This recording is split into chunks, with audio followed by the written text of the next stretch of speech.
મિત્રો, ચાલો આજે એક સરળ પ્રશ્નથી વિડીયોની શરૂઆત કરીએ. જો તમને અઠવાડિયામાં 2 થી 3 વખત છાતીમાં બળતરા થાય છે, ખોરાક ગળા સુધી પાછો આવે છે, અથવા રાત્રે મોઢામાં સૂતી વખતે ખાટું પાણી અનુભવાય છે, તો શું આ માત્ર સામાન્ય એસિડિટી છે કે પછી કંઈક વધુ ગંભીર?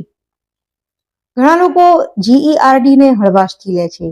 તેમને લાગે છે કે થોડી બળતરા છે તો ચાલશે.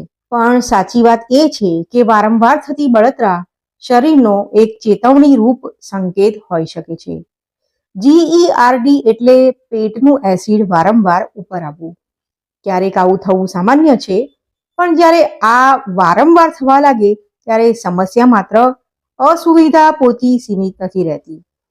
ધીમે ધીમે તે તમારા ગળા, અન્નનળી અને ઊંઘને પણ અસર કરી શકે છે.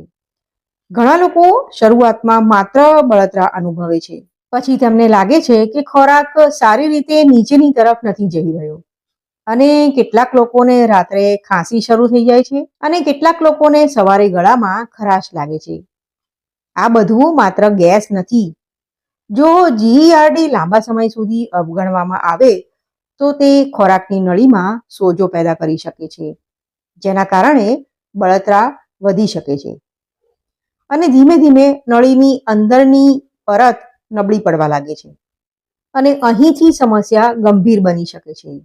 હવે પ્રશ્ન છે કે GERD ક્યારે ખતરનાક બને છે?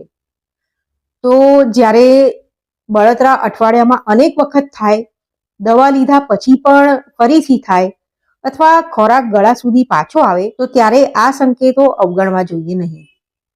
ખાસ કરીને જો ગળવામાં મુશ્કેલી થાય, ગળામાં વારંવાર બળતરા થાય, અથવા અવાજ બેસી જાય, તો આ શરીરના એક ચેતવણીરૂપ સંકેતો હોઈ શકે છે. ઘણા લોકો માત્ર લક્ષણોને દબાવી દે છે, પણ કારણ ઉપર ધ્યાન આપતા નથી, અને આ જ સૌથી મોટી ભૂલ તેઓ કરતા હોય છે.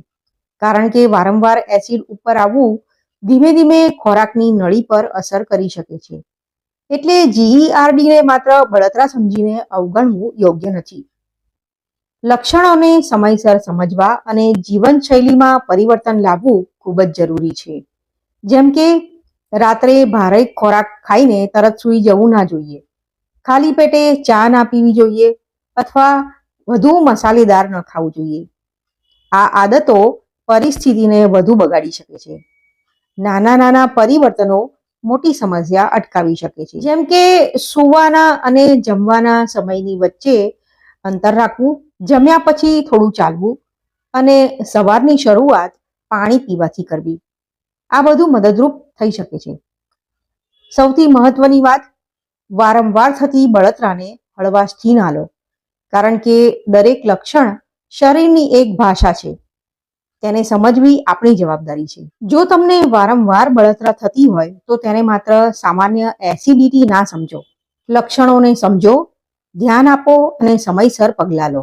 જો તમને પણ વારંવાર બળતરા થતી હોય તો કમેન્ટમાં જરૂર લખો, અને આવી સરળ આરોગ્ય માહિતી માટે ચેનલને સબસ્ક્રાઇબ કરવાનું ભૂલતા નહીં.